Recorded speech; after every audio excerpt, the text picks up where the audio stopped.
பொருளோடு புகழைத் தந்து போற்றிடும் வாழ்வைத் தந்து வருங்காலம் அனைத்தும் செல்வம் வரும் காலம் ஆக்கி வைத்து பெருமைகள் வழங்க வேண்டும், பேரருள் கூட்ட வேண்டும்.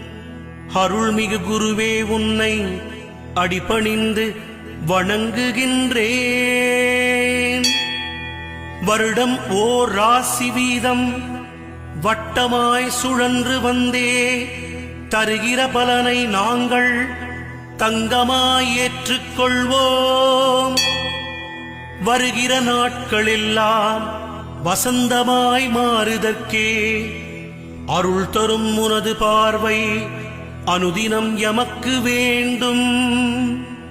குருவே நீ பார்த்தால் போதும் கோடியாய் நன்மை சேரும்.